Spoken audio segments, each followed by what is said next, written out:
Hello everyone, my name is Archana. I'm a BTech Computer Science graduate and Google certified SEO engineer with 7+ years of experience. So, digital marketing കോഴ്സിനെ കുറിച്ച് ഒരു idea തരാൻ വേണ്ടിയിട്ടാണ് ഈ ഒരു video. പലർക്കും ഇതിനെക്കുറിച്ച് ഒരു ഐഡിയ കുറവാണ്. പലരും കൺഫ്യൂസ്ഡ് ആണ്. ഡിജിറ്റൽ മാർക്കറ്റിങ്ങിനെ കുറിച്ച് പ്രോപ്പറായിട്ടുള്ള ഒരു നോളേജ് കുറേ പേർക്കില്ല. ഡിജിറ്റൽ മാർക്കറ്റിംഗ് എന്ന് പറയുന്നത് വലിയൊരു ഫീൽഡ് ഓഫ് സ്റ്റഡിയാണ്. അതിനെ പല സർട്ടിഫിക്കേഷൻ പ്രോഗ്രാംസ് ആയിട്ടാണ് കോഴ്സിൽ ഡിവൈഡ് ചെയ്തിരിക്കുന്നത്. ലൈവായിട്ട് ഇൻഡസ്ട്രിയിൽ വർക്ക് ചെയ്യുന്ന എക്സ്പേർട്സ് ആണ് ഈ കോഴ്സ് ഡിസൈൻ ചെയ്തിരിക്കുന്നത്. ഫസ്റ്റ് നമ്മൾ അറിഞ്ഞിരിക്കേണ്ട ഒരു കാര്യമുണ്ട്. മാർക്കറ്റിങ്ങിനെ ബേസ് ചെയ്തിട്ടുള്ള കാര്യമാണ് digital marketing. So marketing means ഒരു പ്രോഡക്റ്റ് അല്ലെങ്കിൽ ഒരു സർവീസ് അത് പ്രൊമോട്ട് ചെയ്ത് അവയർനെസ് ക്രിയേറ്റ് ചെയ്ത് ആളുകൾക്ക് അത് ഇഷ്ടപ്പെടുകയാണെങ്കിൽ ആ പ്രോഡക്റ്റ് സെല്ലാവും. സ്റ്റുഡൻസ് മാത്രമല്ല ഇത് പഠിച്ചിരിക്കേണ്ടത്, എല്ലാ ബിസിനസ് ഓണേഴ്സും ഡിജിറ്റൽ മാർക്കറ്റിങ്ങിനെ കുറിച്ച് ഡെഫിനറ്റ് ആയിട്ടും അറിഞ്ഞിരിക്കണം. അതിപ്പോൾ റെസ്റ്റോറൻറ്റ് ആയിക്കോട്ടെ, textile shop, super market, toy store, online store, എന്ത് വേണമെങ്കിലും, ഇലക്ട്രോണിക് ഡിവൈസസ്, അല്ലെങ്കിൽ ഇപ്പോൾ ഏതെങ്കിലും സർവീസസ് ആയിക്കോട്ടെ. For example IT companies, schools, colleges, construction companies, interior designing companies, ഏത് തരം കമ്പനീസ് ആണെങ്കിലും, അത് ചെറിയ ബിസിനസ് ആയിക്കോട്ടെ അല്ലെങ്കിൽ വലിയ ബിസിനസ് ആയിക്കോട്ടെ, digital marketing knowledge is A must. ഇപ്പോൾ ഡിജിറ്റൽ മാർക്കറ്റിംഗ് ആണ് ഏറ്റവും ബൂമിൽ നിൽക്കുന്ന ഒരു സംഭവം. ഇനിയിപ്പോൾ അതിൻ്റെ ഡിഫറൻസ് പറയുകയാണെങ്കിൽ, bill boards, news papers, TV, പോസ്റ്റേഴ്സൊക്കെ ചുമരിൽ ഒട്ടിച്ച് വെക്കൂലേ, ഇതൊക്കെ ട്രഡീഷണൽ സ്റ്റൈൽ ഓഫ് മാർക്കറ്റിംഗ് ആണ്. Digital marketing products and services cell ചെയ്യുമ്പോൾ ഓൺലൈൻ ആണ് യൂസ് ചെയ്യുന്ന മീഡിയ എങ്കിൽ നമുക്കതിന് ഡിജിറ്റൽ മാർക്കറ്റിംഗ് എന്ന് പറയാൻ പറ്റും. ഫോർ എക്സാമ്പിൾ, നമ്മുടെ പരസ്യത്തിൻ്റെ വലിയൊരു ബോർഡ് സിറ്റീൻ്റെ മെയിൻ ഫോക്കസ് കിട്ടുന്ന ഒരു സ്ഥലത്ത് വെക്കുകയാണെങ്കിൽ അത് എത്ര പേര് കാണുന്നുണ്ടാവും? ആ കാണുന്നവരൊക്കെ നമ്മുടെ സർവീസ് അല്ലെങ്കിൽ പ്രോഡക്റ്റ് വേണ്ടിയവരായിരിക്കോ? അല്ലെങ്കിൽ എന്തായിരിക്കും അവരുടെ ഇൻട്രസ്റ്റ്? ആ കോൺടാക്ട് നമ്പറിലേക്ക് വിളിക്കോ? അങ്ങനെ ഓഡിയൻസിൽ ഒരുപാട് ലിമിറ്റേഷൻസ് ഉണ്ട്. ക്യാമറേൻ്റെ ഒരു ആഡ് വെക്കുകയാണ്, പക്ഷെ ഞാനത് ഉപയോഗിക്കാത്ത ഒരു വ്യക്തിയാണ്, ഞാനത് കാണുന്നുണ്ട്. ആ പർട്ടിക്കുലർ ആഡ് എനിക്ക് ഒരു ഡിഫറൻസും ഉണ്ടാക്കില്ല, ഒരു ഇമ്പാക്റ്റും എനിക്ക് ക്രിയേറ്റ് ചെയ്യില്ല. ആ ഒരു വ്യൂ എന്ന് പറയുന്നത് നഷ്ടമാണ്. പിന്നെ നിങ്ങൾക്കൊക്കെ അറിയാം അങ്ങനത്തെ ബോർഡ്സൊക്കെ വെക്കുമ്പോൾ ഉള്ള എക്സ്പെൻസ് എത്രയാണെന്ന്. നല്ല എക്സ്പെൻസീവാണ്. ആ എക്സ്പെൻസിന് അത്രയും ചിലപ്പോൾ അവർക്ക് റീച്ച് കിട്ടാനുള്ള സാധ്യത കുറവാണ് when compared to digital marketing. ഓഡിയൻസിനെ നമ്മൾക്ക് ഫിൽട്ടർ ചെയ്യാൻ പറ്റില്ല. നമുക്ക് ആവശ്യമുള്ള ഓഡിയൻസിലേക്ക് ഇത് പോകണമെന്ന് നമുക്ക് ചൂസ് ചെയ്ത് കൊടുക്കാൻ പറ്റില്ല. ഇതൊക്കെയാണ് ട്രഡീഷണൽ മാർക്കറ്റിങ്ങിൻ്റെ കുറച്ച് പ്രശ്നങ്ങൾ. ഈ ഡിജിറ്റൽ മാർക്കറ്റിങ്ങിൻ്റെ അഡ്വാൻറ്റേജ് എന്ന് പറയുന്നത് അത്ര എക്സ്പെൻസീവ് അല്ല. നമ്മൾക്ക് ഒരു ബഡ്ജറ്റൊക്കെ സെറ്റ് ചെയ്ത് കൊടുക്കാം. ഫോർ എക്സാമ്പിൾ, എനിക്ക് 2000 rupees ഒരു ആഡ് റൺ ചെയ്യണം ഫോർ 1 month. 2000 rupees മാത്രമേ ആ ആഡ് റൺ ആവുള്ളൂ. ഒരിക്കലും നമ്മുടെ ബഡ്ജറ്റ് അതിനേക്കാളും എക്സീഡ് ആവില്ല. അതുപോലെ തന്നെ ഓഡിയൻസ്, ഇപ്പോൾ എൻ്റെ പ്രോഡക്റ്റ് യൂസ് ചെയ്യുന്നത് ഇന്ത്യയിലെ കേരള എന്ന സ്റ്റേറ്റിലെ ഫീമെയിൽസ് മാത്രമാണ്. അതും ഏജ്ഡ് ബിറ്റ്വീൻ 30 to 40. അങ്ങനെ പർട്ടിക്കുലർ ആയിട്ട് നമുക്ക് ഡിജിറ്റൽ മാർക്കറ്റിങ്ങിലൂടെ ഓഡിയൻസിനെ ഫിൽട്ടർ ചെയ്ത് കൊടുക്കാം. ആഡ് സെറ്റ് ചെയ്യുമ്പോൾ ഓഡിയൻസിനെ സ്പെസിഫൈ ചെയ്ത് കൊടുക്കാൻ പറ്റും. ഏജ് കൊടുക്കുക, സ്റ്റേറ്റ് കൊടുക്കുക, ജെൻഡർ കൊടുക്കുക. സോ കറക്റ്റ് ആയിട്ടുള്ള ഓഡിയൻസിലേക്ക് അത് റീച്ച് ആവും. എക്സ്പെൻസും കുറവാണ്. നല്ല ഓഡിയൻസ് റീച്ച് കിട്ടുകയും ചെയ്യും. അതാണ് ഡിജിറ്റൽ മാർക്കറ്റിങ്ങും ട്രഡീഷണൽ മാർക്കറ്റിംഗും തമ്മിലുള്ള വ്യത്യാസം. പക്ഷേ ഇന്നും traditional marketing strategies and techniques working ആണ്. അതിപ്പോഴും ഉപയോഗിക്കുന്നവരും ഉണ്ട്. ഹെവി ആയിട്ടുള്ള ബിസിനസ് ട്രഡീഷണൽ മാർക്കറ്റിംഗ് ചെയ്യാറുമുണ്ട്. ഞാനിപ്പോൾ ഒരു സ്റ്റാർട്ടപ്പ് തുടങ്ങി. അധികം അതിൻ്റെ മാർക്കറ്റിങ്ങിന് വേണ്ടി കളയാൻ പൈസ കുറച്ച് കുറവാണെങ്കിൽ definitely I can prefer digital marketing. അതും വണ്ടർഫുൾ റിസൾട്ട്സ് കിട്ടും വിത്തിൻ നോ ടൈം. അതാണ് അതിൻ്റെ അഡ്വാൻറ്റേജ്. ഈ ഡിജിറ്റൽ മാർക്കറ്റിങ്ങിൽ പല ടെക്നിക്സ് ഉണ്ട്. Search engine optimisation, search engine marketing, branding, social media, content marketing, email marketing, video promotions, അങ്ങനെ പലതും. ഓൺലൈനിൽ നമുക്കൊരു സാധനം അഡ്വർടൈസ് ചെയ്യണമെന്നുണ്ടെങ്കിൽ അത് ഏത് ടെക്നിക്ക് ഉപയോഗിച്ചാലും it comes under digital marketing. ഗൂഗിളിൽ ഞാൻ എന്തെങ്കിലും ടൈപ്പ് ചെയ്ത് കൊടുക്കുകയാണെങ്കിൽ best boarding schools in Kerala, Google കുറേ ലിസ്റ്റ് തരും. നമ്മൾ ഏത് കാര്യം സെർച്ച് ചെയ്യുമ്പോഴും നമ്മൾ ഫസ്റ്റ് പേജിലായിരിക്കും ഇമ്പോർട്ടൻസ് കൊടുക്കുക. സെക്കൻഡും തേർഡും ഒക്കെ നമ്മൾ ഉദ്ദേശിച്ച കണ്ടന്റ് ഒട്ടും കിട്ടിയില്ലെങ്കിൽ മാത്രമേ അടുത്ത പേജിലേക്ക് നമ്മൾ പോവുള്ളൂ. സോ ഫസ്റ്റ് പേജിനായിരിക്കും നമ്മൾ ഇമ്പോർട്ടൻസ് കൊടുക്കുക. സോ ഗൂഗിൾ റിസൾട്ടിൽ ഫസ്റ്റ് പേജിൽ ആദ്യത്തെ ഒരു 3-4 എണ്ണം ആഡ് ആയിരിക്കും. ശ്രദ്ധിച്ചു നോക്കിയാൽ കാണാം, അതിൽ AD എന്ന് പറഞ്ഞ ചെറിയൊരു സൈൻ ഉണ്ടാവും. അതെല്ലാം ഡിജിറ്റൽ മാർക്കറ്റേഴ്സ് ചെയ്യുന്നതാണ്. അതിന് പെയ്ഡ് അഡ്വർടൈസ്മെന്റ് എന്ന് പറയും. ഇനിയിപ്പോൾ അതല്ല, എല്ലാവർക്കും അറിയാം, ആരും ഗൂഗിൾ മൊത്തം അരിച്ചു പെറുക്കി ഒരു പർട്ടിക്കുലർ സൈറ്റിന് വേണ്ടി തരാറില്ല. ഏതൊരു ബിസിനസ് സ്റ്റാർട്ട് ചെയ്താലും അവരുടെ ടാർഗറ്റ് ഗൂഗിളിൻ്റെ ഫസ്റ്റ് പേജിൽ വരണമെന്നാണ്. ഞാനൊരു ഇൻറ്റീരിയർ ഡിസൈനിങ് കമ്പനിയുടെ ഓണറാണ് എന്നുണ്ടെങ്കിൽ എൻ്റെ ആഗ്രഹം ആരെങ്കിലും best interior designing companies in Kerala എന്ന് സെർച്ച് ചെയ്യുമ്പോൾ എൻ്റെ കമ്പനി ഫസ്റ്റ് വരണം. അതാണ് എൻ്റെ ആഗ്രഹം, എൻ്റെ ടാർഗറ്റ്. അത് 2 രീതിയിൽ നമുക്ക് ചെയ്യാൻ പറ്റും. ഒന്ന്, പൈസയൊന്നും മുടക്കാതെ 2 to 3 months എഫേർട്ട് എടുത്ത് കഷ്ടപ്പെട്ട് സെർച്ച് എൻജിൻ ഒപ്റ്റിമൈസേഷൻ, അതായത് SEO എന്ന ടെക്നിക്ക് യൂസ് ചെയ്ത് ചിലവർക്ക് 3 months കൊണ്ട് റിസൾട്ട് കിട്ടും, ചിലവർക്ക് ഗ്രാജ്വലി ഒരു 3 to 4 months കൊണ്ട് ഔട്ട്പുട്ട് കാണാൻ പറ്റും. അതായത് ഈ ടെക്നിക്കിൽ പൈസ മുടക്കുന്നില്ല. മാനുവലി ഹാർഡ് വർക്ക് ചെയ്തിട്ട് നമ്മുടെ വെബ്സൈറ്റും ഗൂഗിളിൽ അമംഗ് ദ ഫസ്റ്റ് 3 or 4 ലിസ്റ്റിൽ വരുത്താൻ പറ്റും. ഇനിയിപ്പോൾ ഹെവി കോമ്പറ്റീഷൻ ആണ്. ഒരുപാട് ഇൻറ്റീരിയർ ഡിസൈനിങ് കമ്പനീസ് ഉണ്ട്. ഒന്നിനൊന്നിന് കോമ്പറ്റീഷൻ, എല്ലാവരും ഫസ്റ്റ് പേജിൽ ഇങ്ങനെ കിടക്കുവാണ്. അങ്ങനെ ഒരു സിറ്റുവേഷൻ വരുമ്പോൾ എനിക്ക് ക്ലയൻസിന് കിട്ടാൻ പാടാണ്. അപ്പോൾ ഞാൻ പെയ്ഡ് ആയിട്ടുള്ള പ്രൊമോഷൻ ചെയ്യും. പെയ്ഡായിട്ട് പ്രൊമോഷൻ ചെയ്ത് പൈസ മുടക്കി ഗൂഗിളിൻ്റെ ഫസ്റ്റ് പേജിൽ, അതായത് ഫസ്റ്റ് 3 റാങ്ക്സിൽ വരുമ്പോൾ നമുക്കതിനെ പെയ്ഡ് അഡ്വർടൈസിങ് അല്ലെങ്കിൽ സെർച്ച് എൻജിൻ മാർക്കറ്റിംഗ് എന്ന് പറയാം. സോ SEO മീൻസ് പൈസയൊന്നും മുടക്കാതെ ഹാർഡ് വർക്ക് ചെയ്തിട്ട് ബാക്ക് ലിങ്ക്സ് ഒക്കെ ക്രിയേറ്റ് ചെയ്തിട്ട് ഗൂഗിളിൻ്റെ ഫസ്റ്റ് പേജിൽ വരിക. SCM എന്ന് പറയുന്നത് സെർച്ച് എൻജിൻ മാർക്കറ്റിംഗ് മെത്തേഡ്. അതിൽ പൈസ മുടക്കിയിട്ടാണ് ചെയ്യുന്നത്. Next is social media. എല്ലാ സോഷ്യൽ നെറ്റ്വർക്കിംഗ് സൈറ്റ്സും അത്യാവശ്യം നല്ല റീച്ച് കിട്ടുന്ന സ്ഥലമാണ്. ഫേസ്ബുക്ക്, ഇൻസ്റ്റാഗ്രാം, പിൻട്രസ്റ്റ്, യൂട്യൂബ്, അങ്ങനെയെല്ലാം. യൂട്യൂബ് വഴി വീഡിയോസ് പ്രൊമോട്ട് ചെയ്യുന്നത് നല്ലൊരു ഓപ്ഷനാണ്. യൂട്യൂബ് വഴി ഒത്തിരി പ്രൊമോഷൻ നടത്താൻ പറ്റും.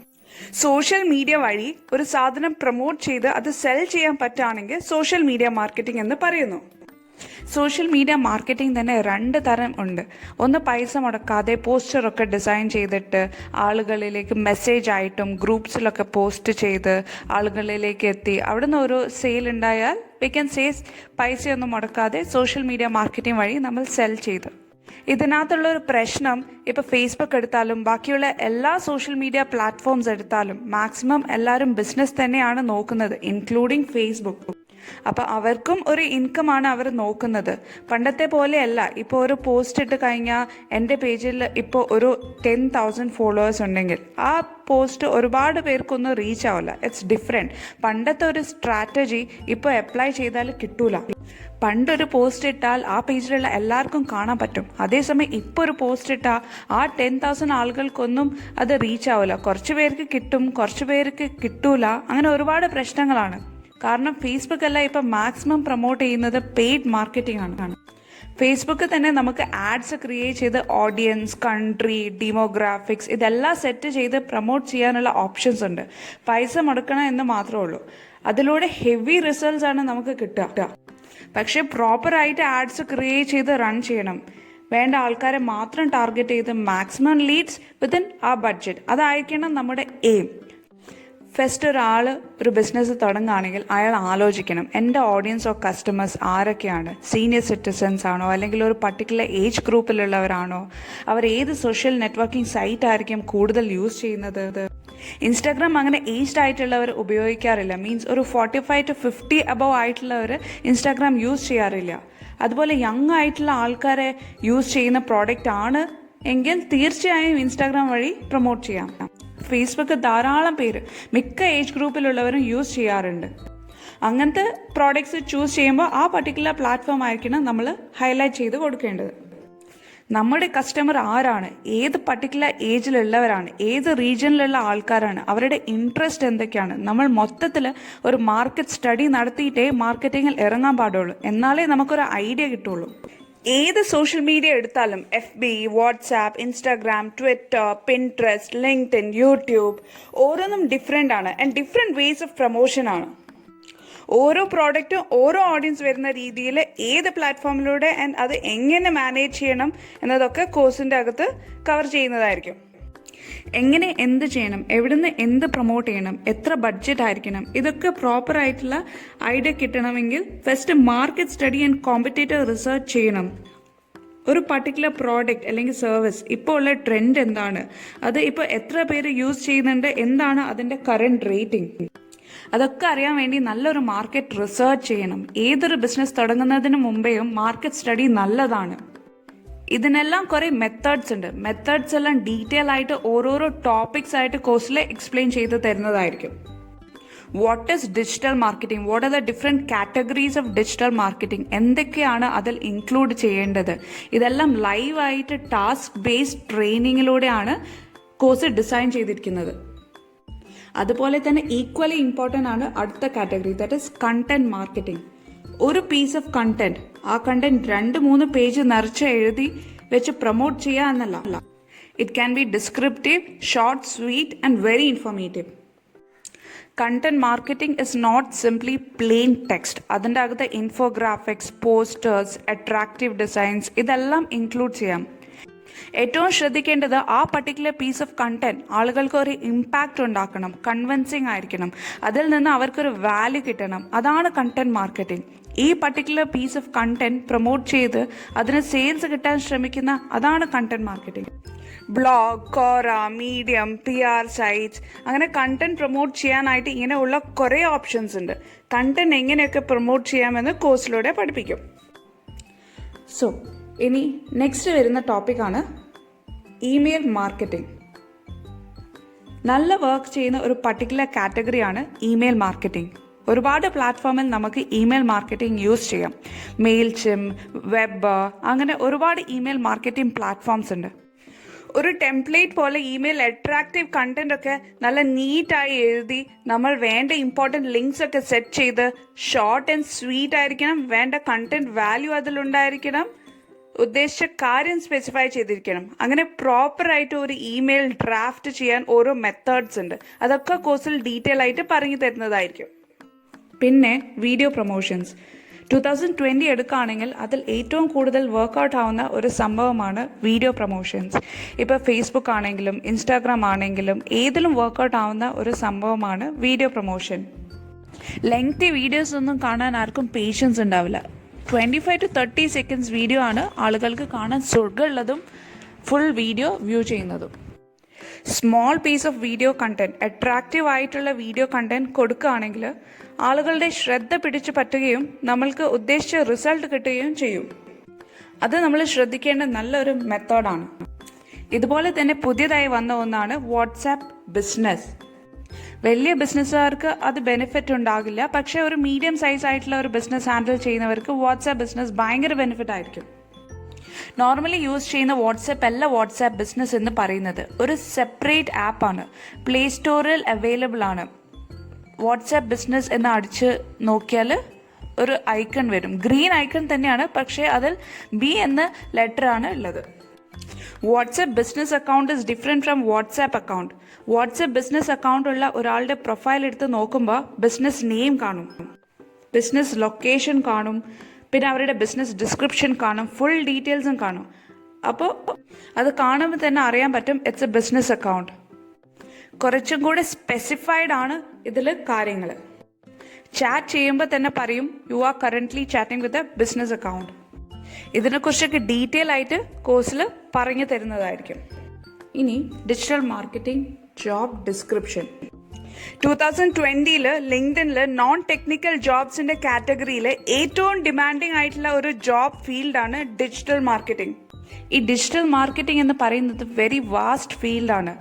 Social media, Google ads, Google analytics, SEO, ഇഷ്ടം പോലെ ടോപ്പിക്സ് ആണ് ഡിജിറ്റൽ മാർക്കറ്റിങ്ങിൽ. ഓരോരുത്തർക്കും ഓരോ മാർക്കറ്റിംഗ് ചെയ്യാനുള്ള കഴിവുണ്ടാവും. അത് നമ്മുടെ ടേസ്റ്റ് എന്താണ് എന്ന് നമ്മൾ തന്നെ കണ്ടുപിടിച്ചിട്ട് ആ ഫീൽഡിൽ നമ്മൾ എക്സ്പെർട്ട് ആവാൻ നോക്കുക. പിന്നെ ഡിജിറ്റൽ മാർക്കറ്റിംഗ് ജോബ്സ് എടുക്കുകയാണെങ്കിൽ ഒന്നെങ്കിൽ പലരും ഏതെങ്കിലും സ്പെഷ്യലിസ്റ്റിനായിരിക്കും ചോദിക്കുക. അതായത് SEO സ്പെഷ്യലിസ്റ്റ്, അല്ലെങ്കിൽ ഗൂഗിൾ ആഡ് സ്പെഷ്യലിസ്റ്റ്, അല്ലെങ്കിൽ കണ്ടന്റ് റൈറ്ററിന് ആവശ്യമുണ്ട് എന്നൊക്കെ പറഞ്ഞിട്ട്. അങ്ങനെ ഓരോ ഫീൽഡിലും എക്സ്പേർട്ട് ആയിട്ടുള്ളവരെയാണ് കമ്പനീസിന് ആവശ്യം. അപ്പോൾ നിങ്ങൾ ഡിജിറ്റൽ മാർക്കറ്റിംഗ് പഠിക്കുമ്പോൾ അയ്യോ അത് പഠിക്കണം ഇത് പഠിക്കണം അങ്ങനെ കൺഫ്യൂഷൻസ് ഒന്നും വേണ്ട. ബേസിക് ആയിട്ടുള്ള എല്ലാ കാര്യങ്ങളും അറിഞ്ഞിട്ട് അതിൽ നിങ്ങൾക്ക് ഏറ്റവും ഇൻട്രസ്റ്റ് ഉള്ള അല്ലെങ്കിൽ പാഷൻ തോന്നുന്ന ഒരു ഫീൽഡ് എടുത്തിട്ട് അത് ഇംപ്ലിമെൻറ്റ് ചെയ്ത് വർക്ക് ചെയ്ത് ആ ഏരിയ റിസർച്ച് ചെയ്ത് നിങ്ങൾ അതിലേക്കൊരു എക്സ്പേർട്ട് ആവാൻ നോക്കുക. അപ്പോൾ പെട്ടെന്ന് ജോബ് നിങ്ങൾക്ക് ഗ്രാബ് ചെയ്യാൻ പറ്റും. പിന്നെ നിങ്ങൾക്ക് നിങ്ങൾ ചെയ്യുന്ന ജോബിനോടൊരു പാഷൻ, ഇഷ്ടമൊക്കെ തോന്നും. ചില കമ്പനീസ് അവർക്ക് സാലറി കൊടുക്കാൻ ലിമിറ്റേഷൻസ് കാണും. അപ്പോൾ അവർ ഒരു കാര്യത്തിൽ എക്സ്പേർട്ട് ആയിട്ടുള്ളവരായിരിക്കുമല്ലോ വിളിക്കുന്നത്.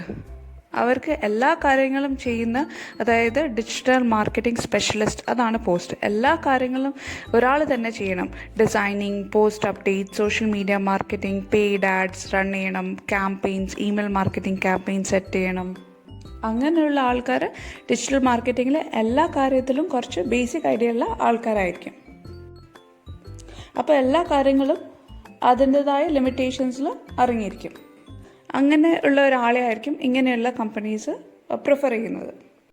ഡിജിറ്റൽ മാർക്കറ്റിംഗ് സാലറി നോക്കുകയാണെങ്കിൽ ഇപ്പോൾ ഓരോ ഫീൽഡും സ്പെഷ്യലൈസ് ചെയ്ത് പോവുകയാണെങ്കിൽ, ഫോർ എക്സാമ്പിൾ SEO സ്പെഷ്യലിസ്റ്റ്, അങ്ങനെ ഓരോ ഫീൽഡും ഇന്ത്യയിൽ തന്നെ ഒത്തിരി ഓപ്പർച്യൂണിറ്റീസ് ഉണ്ട്. ഗ്ലോബലായും ധാരാളം ഓപ്പർച്യൂണിറ്റീസ് ഉണ്ട്. സാലറി ഒരു കൺസ്ട്രെയിൻറ്റേ അല്ല for the right candidate. Specialise ചെയ്ത് പോവുകയാണെങ്കിൽ ഏത് ലെവൽ വരെയോ എത്താം.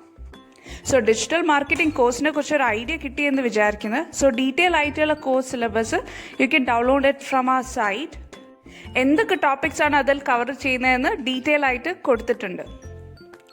So thank you and have a great day.